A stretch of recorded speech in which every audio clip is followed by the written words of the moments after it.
Let's get to Tom in Pittsburgh. Hey, Tom, what's going on? Hey, Tom, I want to tell you that listening to you, Steve, and also Larry turned my laptop into a money machine. Oh, that's a beautiful thing, man. How long have you been listening? Well, you know what? I lived in Tampa. Okay. And I started listening to you back in 2000. That's when I first found you. I'm listening ever since. That's a beautiful thing. Well, listen, man, we really appreciate you being out there. And now, here's Tom O'Brien.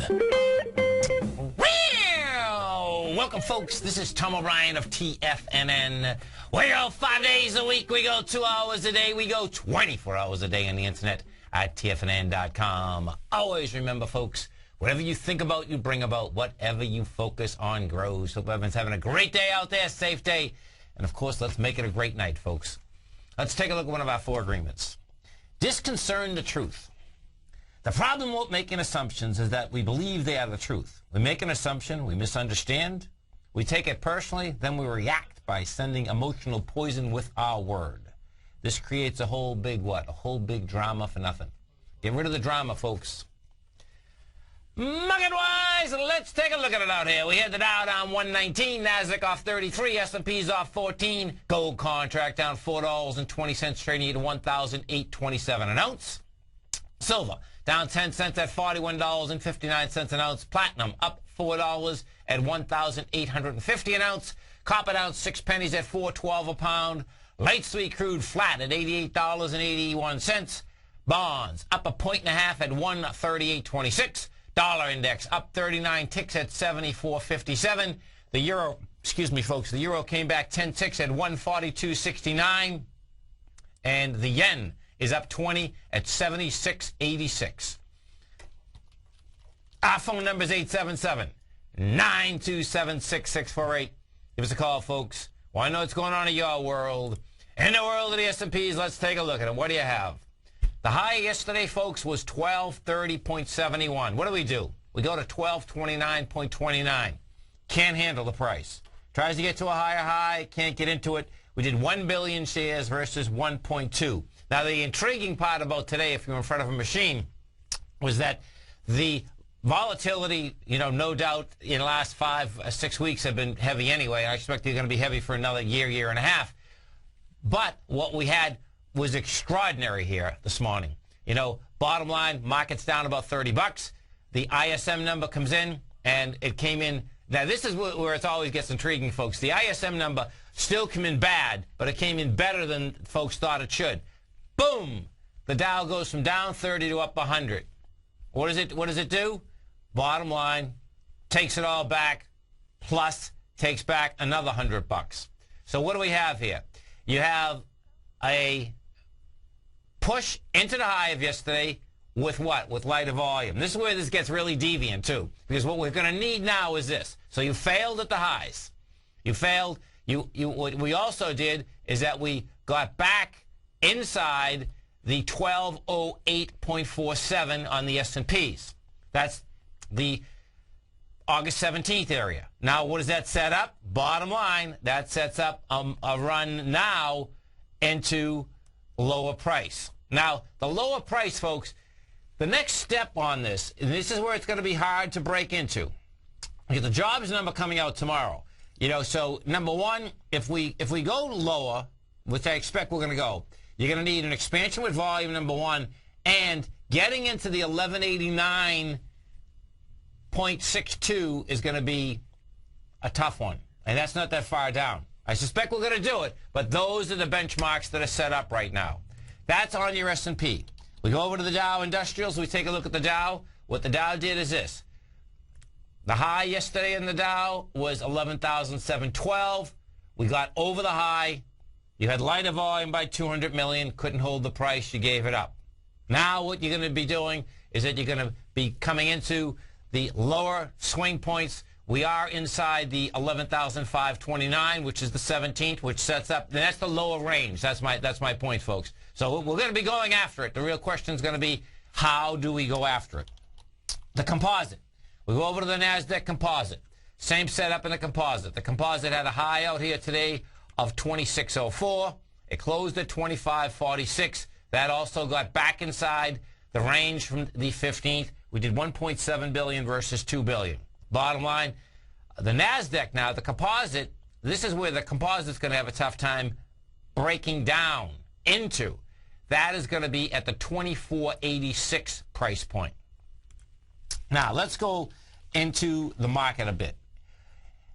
The dollar, folks, is the name of the game here.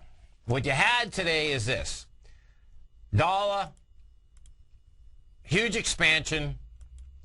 The dollar made it up to $74.86. That's the index. We did 25,000 contracts. We closed this session out at 74.57. What the dollar wants to do, folks, is get into the 75.61 area. I suspect it's going to try to run up to the 77.17 area. That throws conniptions into the marketplace, and it throws them in pretty quickly. The euro went just the other way, of course, because the correlation inside that index anyway, the euro is the largest weighting.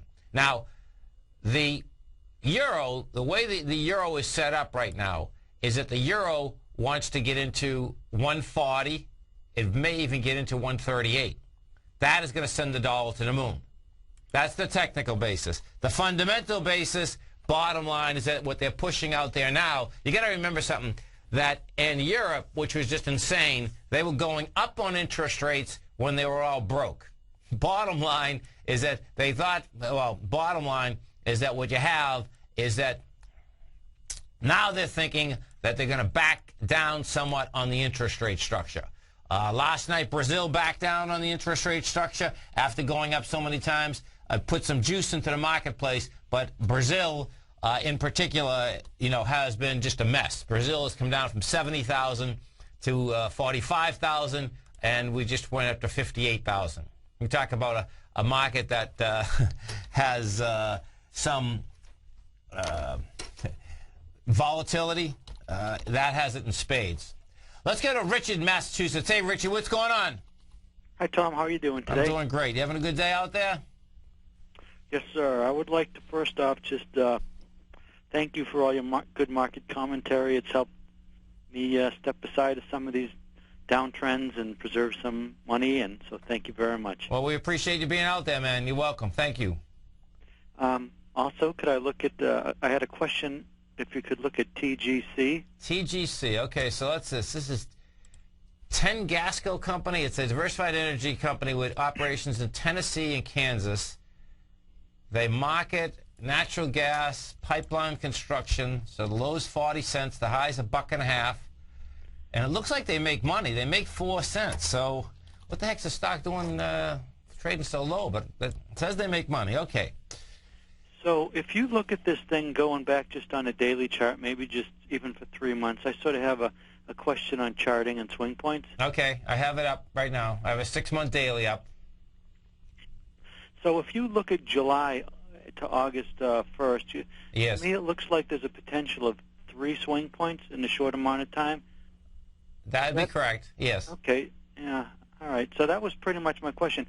You read it like whenever it's, I mean, the swing points can be literally maybe just a week apart or even days apart, huh? This is what ends up happening. This is a great question, by the way, folks, because all a swing point is a change in market direction. So what has happened, Richard, is that the market, you never have to speculate about the swing point. And what it is a change in direction, meaning that, okay, we got buyers on the way up, then all of a sudden they're selling on the way down. Those swing points, what I've seen is that they release information. Because as you approach the swing point, whether you're approaching a higher swing point or a lower swing point, the decisions that were made at those prior swings, there'll be going to be more decisions made. And you either push into them with volume or without volume. If you're pushing into them with volume, it wants to go higher or lower, depending on it's a swing high or swing low. If you're pushing them with lighter volume, they're going to reject it.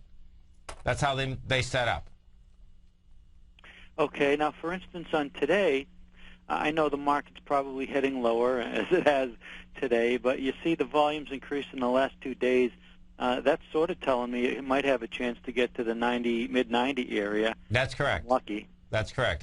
If you're watching Tiger TV, or you put Tiger TV on, folks, and that's just on Channel 1 of Tiger TV, I put this on a weekly. And on a weekly, what you have is this. Now, you have, first off, which I always like stocks like this, okay, because you have a high volume high at $3.70. Now, the problem with a high volume high, folks, you never know when you're going to go back to it. You know, it could be years, okay? But that's what you have. You have a high volume high. So markets don't end on a high volume high. Then, you know, you come down to 44 cents. You had the spike out here from March of 2011.